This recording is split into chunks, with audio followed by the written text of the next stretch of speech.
The Acolyte episode 3 was the worst thing I could have probably ever watched. And a lot of people feel that way. And I thought, okay, well, it's done. I never have to see it again in my life. I never, ever have to see The Acolyte episode 3 again in my life. I've watched it. I've reviewed it. I've hated it. We've moved on. Until The Acolyte episode 7, where they decide to do a repeat of episode 3. Essentially. So we have to sit and watch it again. And they add in a little bit more shit too. So that's where we're at. The Acolyte episode 7, I think, is actually worse than episode 3. I think it is. Because it makes you watch episode 3 again, basically, and then it adds more shit. So it's essentially just like a combination of ultimate shit for this show. This is really bad. And let them do it. Why not? Just let them burn the franchise to the ground, I guess. I guess that's just what they want to do. But we are going to be covering this episode. So the Acolyte episode 7, it is a full flashback episode. And they just did a flashback. They didn't even do like a May or Soul is telling May the story. They didn't do like a little beginning scene where it's him talking to May. No, they just did flashback. They just cut into the episode as a flashback. And they didn't even cut to the present story at the end either. It's just a whole flashback episode just randomly shoved in there. It doesn't feel like this episode fits this point in the season, especially when there's one episode left. But here we are. So we are following our 4 Jedi who are looking for life and people or whatever on this planet that they're on. I still haven't memorized the name of the planet with the witches and Osha and May, where episode 3 was. I don't honestly care. But I have not memorized the planet's name. Forgive me on that. But they are back on that planet, and we are seeing the perspective more of the Jedi rather than the witches this episode. So they're kind of out and about, just looking around at the beginning. They have some campfires. They're looking for Force vergences and things going on like that. And they start to talk about these Force vergences, a concentration of Force energy centered around a location. They're talking about this Force vergence thing. And, how it can create life that they see on this planet. There's a bunch of life on this planet that they thought was it didn't have life. And then they came to this planet and it has a bunch of life. And they think, okay, maybe there's a Force vergence somewhere and it's creating life within the Force. And once again, they're just basically reinstating the whole Osha and May were created through the Force. And that just fucks with everything we know really about what Star Wars really is. And we've already been over that. But they're just reinforcing us again. Once they're reinforcing it in our minds again that this is what they're now doing in Star Wars. So they're reinforcing that. And this is again before they actually find the witches and the children. So we cut to some, the next day or whatever. You got Soul and the other Jedi out there looking around. And then they cut to some scenes that start to intertwine with all the Osha May stuff and Soul actually seeing them. And it kind of just weaves itself in between episode 3. And we see little moments of episode 3 and then some added stuff too, and that's the unfortunate part is we actually have to watch some of episode 3 again. So we got Soul spying on 2 little children, very weird. So we got him watching Osha and May, and then he's continuing to watch Osha and May as he follows them to their coven. He literally just walks in and just kind of hides up on the roof somewhere. He's a Force sensitive Jedi, and you got these whole coven of witches that are supposedly Force sensitive, so why aren't they realizing that each other are there? They should be able to sense each other in the Force. But besides that point, he's just up there on the roof of this area or this building, whatever that they have, and he's just watching them do their little Force push demonstration that we saw in episode 3. Remember the thread. So they're doing that presentation. We got another scene of Soul just sitting and watching the witches, because why not? And then he goes back to the Jedi and talks to them about what he saw and the children. And then all the Jedi at night go and speak to the witches. And that is kind of where we lead up to them meeting up in episode 3 when they enter the witches' coven. So they kind of break in almost. They kind of break their way in. And then we start to get the intertwining of the scenes again where the Jedi confront the witches. And they want to talk to Osha and May. And the one mother witch who possessed Torbin, we get to see a different perspective of that. So Master Torbin, he's basically like a child. He's like the Padawan child of Indara in this episode, and he is conflicted in this episode. He's a conflicted Jedi. There's some very, very deeply important things that he desperately wants to achieve in this episode, and the witches can give it to him. You know, she gets into his mind, like we saw. You know, she possessed him kind of in episode 3, but now we get to see what she was telling him in his mind. And the really important task that he needs to accomplish, that he is so desperate to accomplish this episode, and he will do anything to accomplish it, is he wants to go home. He just wants to go home. Why is he so desperate to go home to Coruscant? We don't know. He just wants to go home. It's like he's at the store with his mother, and he's been there too long, and he's whining to his mother that he wants to go home, and he's continuously talking to Indara like, we're going to go home now? You know, are we done here? We're going to go home? I want to go home. And that's his mission this episode. So it's nothing really that important at all. His whole mission is to just go home. And the deepest desire of his is to go home. And, you know, the witch gets into his mind and possesses him and makes him kneel, and that's why he falls. And he like kind of gives in, and she can get him to go home. Some weird shit like that. I don't know what that was about, but Master Torbin, look, he didn't really even do anything bad in this episode, as we'll get to.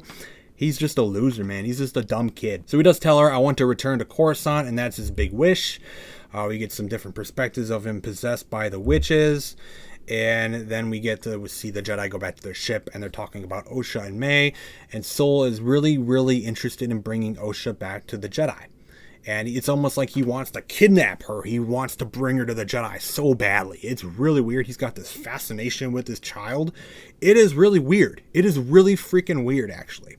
But he's got this fascination. Like, he has this desire and goal. He needs to bring Osha to the Jedi to be his Padawan. It's very strange. So we get some scenes redone again. We actually get to see May doing the test with the Jedi. It looks almost exactly the same like Osha's. We get to do the test with the screen and the pad. And they find out that she was told to fake the test, and then she basically leaves. They figure out that, like, yeah, she doesn't want to be with the Jedi. She wants to stick around and become a witch. So they let her go. And then we do get a scene with Osha where we get little side views of the scene we already saw with Osha. So we get to literally just rewatch episode 3 again in different ways, and that is the last thing I really wanted to do. So here's the moment when Master Torbin, or Torbin, Padawan Torbin in the flashback here, goes all psycho. He's so desperate to go home and take a nap or something that he finds out that the twins are very important, and if they bring them into the Jedi, they can go home. So Indara initially comes in and says, okay, the Jedi have denied that the twins can come to the Jedi, to Coruscant, because they're too old and they can't bring them. And then Torbin looks at the pad and he says, oh, the twins, you know, their blood results have come back. They're high in M count. They're very force sensitive. They bring up the M count thing again. And then they bring up this thing, I think it might be touched on later. They say their symbionts are the same. I don't exactly know what this is supposed to mean. They're saying that, they say even identical twins would have different symbionts. So they figure out that the twins were artificially created, which we kind of knew already with the Force. They told us in episode 3 that this all happened. But then they also say that they split one consciousness into 2 bodies. So there's something where within this artificial, like, Force baby lesbian creation witch thing that they did, whatever the hell they did, they split one consciousness of a artificial child through the Force into 2, and that's how it's 2 twins. And they even mention that's like 2 twins would still, like, be recognizably different, but they're like they're testing the same, and it's like they were split in 2 in some weird way when they were created. I don't know what that's gonna mean later on. Really just one last episode because we got 1 episode left, but I don't know what that's going to mean. Maybe it'll be nothing because they don't know what they're doing with this show, but that's something kind of new they told us, I think, with this episode, is that they're like one consciousness split. I don't know what to tell you. I don't know what that means, but we'll see. And then they once again say a virgins is the only thing that could create this power. It's the only type of thing that could be happening. So Torbin's like, holy shit, this is my chance. So he starts rushing to his speeder. He says, we just need proof of a virgins, and those girls are the proof. So he's going to go kidnap the girls, I would assume, right? He wants to go get them. He wants to go get them and bring them right away, even though the Jedi has said no. One of the kids doesn't even want to go now. So he's just going to go rush over to the wishes and go get the kids because he wants to go home. He's so desperate to go take a nap at home. He says, this is our ticket home. So he's going to go rush and get these kids and take him back, even when he's not supposed to. And Indara has constantly said no to him. And he just rushes off on a speeder. He's on a mission to get home to take a nap. So we get some more perspective of the witches. They're like preparing because they realize the Jedi are like gonna come and break in and whatnot or whatever. And they're preparing for battle. And the witch on the left, she doesn't want to have violence happen. But the Zabrak witch lady, she wants to fight the Jedi. She's got her spear ready, and the other one doesn't want to. And there's just a little bit of a contrast there. May, we get a little perspective of May again, a little bit different. She starts to fire, even though she was in the room with Osha saying, I'll kill you. I will kill you. I will not let you leave. She starts to fire with the book again. But now suddenly May is surprised that, I started a fire with this book and then I threw it on the ground. And now things are starting on fire. And she's like surprised and she wants to stomp it out now. She's scared about it. She didn't want to actually do that, even though she just said she'll kill her to make her stop from going to the Jedi. So this character, even in these flashbacks, is so wish-washy. We don't even know what's going on with this character of May. So she didn't want to do the fire, even though the fire shouldn't even be starting to begin with, because most of this place is made of brick and stone and stuff, and the whole thing kind of burned down. I don't get how that happened still, but they showed it to us again because of course they did. So May rushes out. She says, oh my god, I started a fire. There's a fire that started and Osha's trapped and we need to save her. She goes to her mother's to ask for help to save Osha. And immediately, the witch right here in the middle, she freaks out and she's like, I need to save Osha. So she starts to do this. This is already tense. You know, Soul is there. Master Torbin's there. The one witch wants to freaking fight the Jedi and kill each other. And then, May runs out and wants to save Osha. She goes to them to save Osha. So Osha's in trouble. So the witch in the middle goes all dark and evil looking. She starts to turn into this dark witch mist. Her eyes go black. Her teeth, I think, are like all sharp and fang-like. Right? She turns into like a freaking demonic creature thing, right? And Master Soul's like, what in the hell is this? Is this an attack? Like, are we literally being attacked now?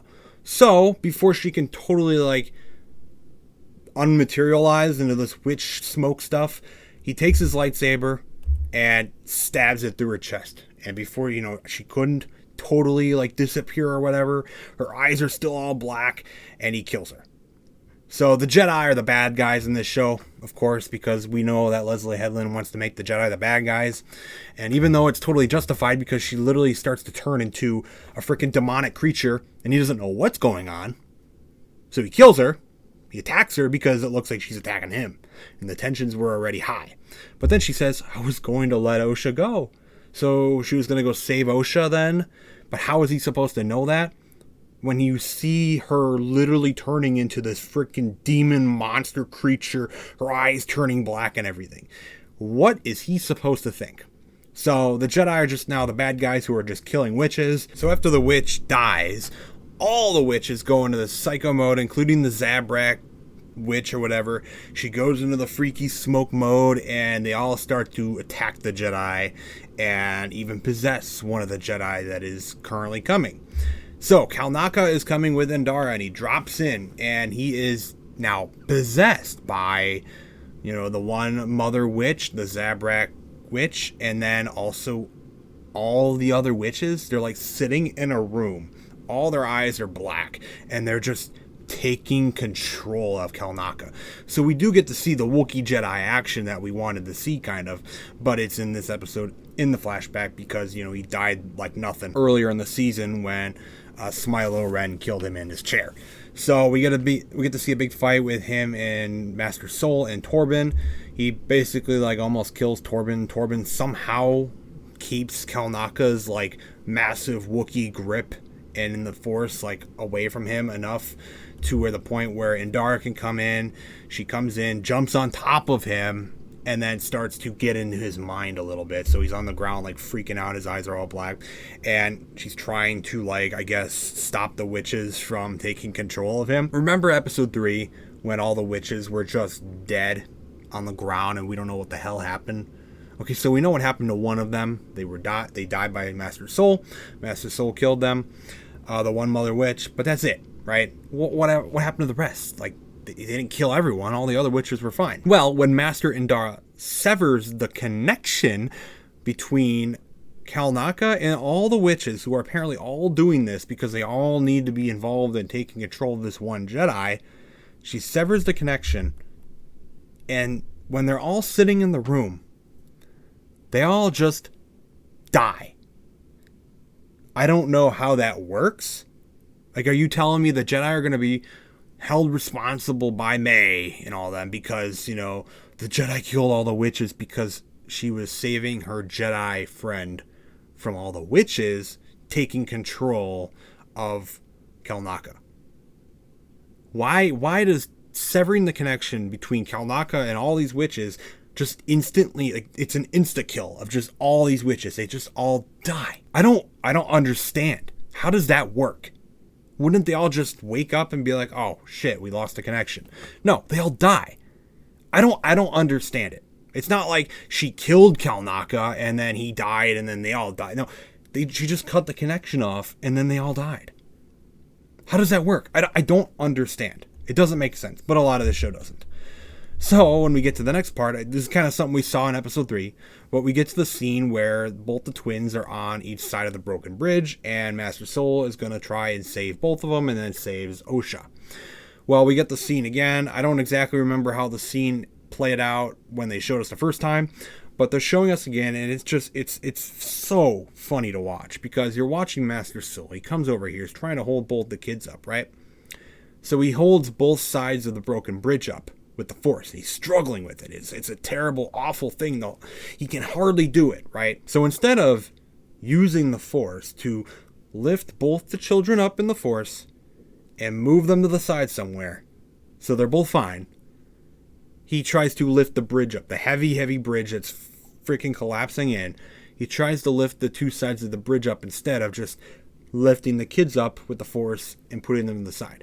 And that is something that, we kind of saw last, episode 3, where it's like, why didn't he just save both of them with the Force? Or even Osha with the Force. Why didn't he just lift her up? I don't know. But then we get to see him go to the side and save Osha while May just goes down. So we get to see that again, and then we cut to the scene where Osha is now with the Jedi. And here is where the Jedi decide, you know what, man, we really fucked this up. We really fucked up.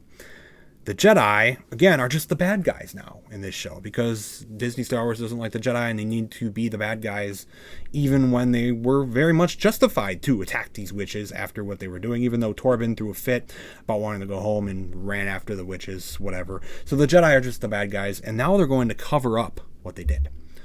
So Master Indara basically tells them, okay, here's the thing. We're going to tell the Jedi, the council, the truth, even though it's not really the truth. It's like, she says May burned down the witch's fortress and everyone was lost. So it is the truth, but they're not going to tell them everything because they're going to cover up and kind of hide what really happened. So is this what Torbin was so torn up about?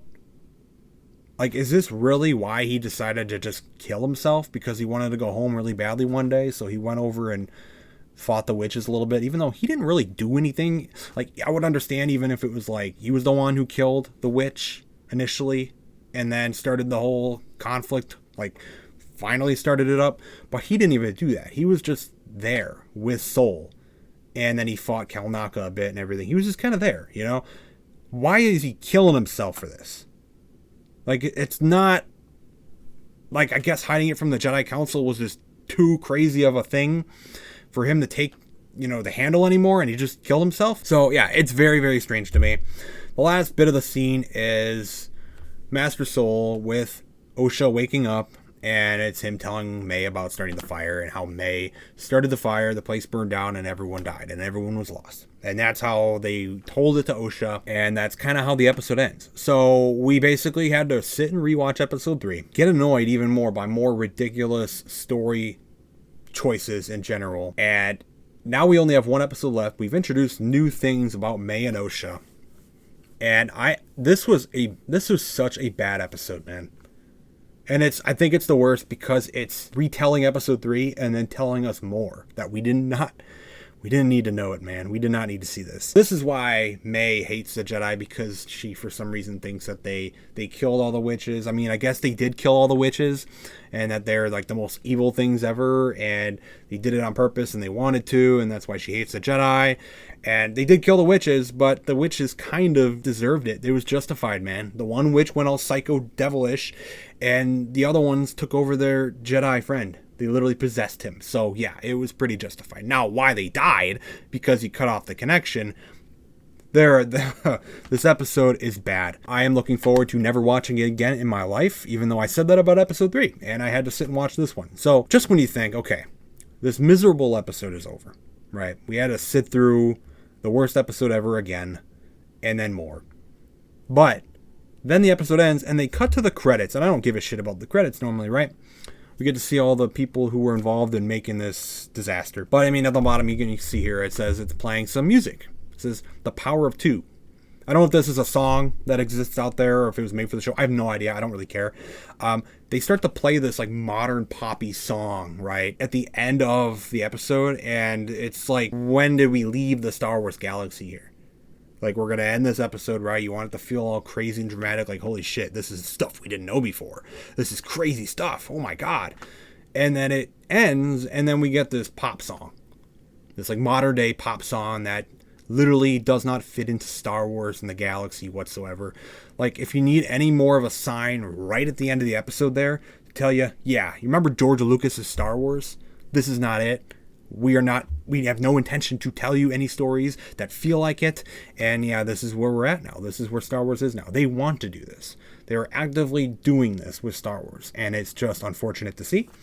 So, The Acolyte, episode 7. This is the worst episode of the season, I think, by far. Been a lot of bad and stupid stuff. Last episode was just a bore. This one was bad. This is the worst one by far. And unfortunately, I had to sit through episode 3 again, as well as more added bad stuff to that whole plot line. And now the Jedi are just the bad guys. You know, remember Luke deciding not to take out Vader at the end, Return of the Jedi? He's going to throw his lightsaber away. He's like, no, I am a Jedi, like my father before me. You know, as he said, the Jedi are the righteous, good people in Star Wars. They are the good guys.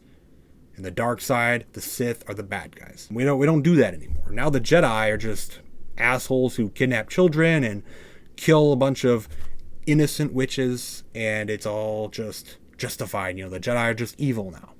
So that's the story they seemingly want to tell to us. And yeah, that's been made pretty clearly. So we'll see how this miserable show ends next week. I don't know what their plans are after this. At this rate, go ahead and do another season. Everything points to, why would you ever make another season of this? But hey, it's Disney Star Wars. We don't know what they'll do. They're doing another season of Ahsoka, unfortunately. So we'll see what happens. But next week, I don't know how the hell they're wrapping this up when there's really been no cohesive story whatsoever through this whole show. And now suddenly they're supposed to wrap it all up next week somehow. At least the season. I don't know if they plan for more or not. This was bad. I'm glad it ends next week.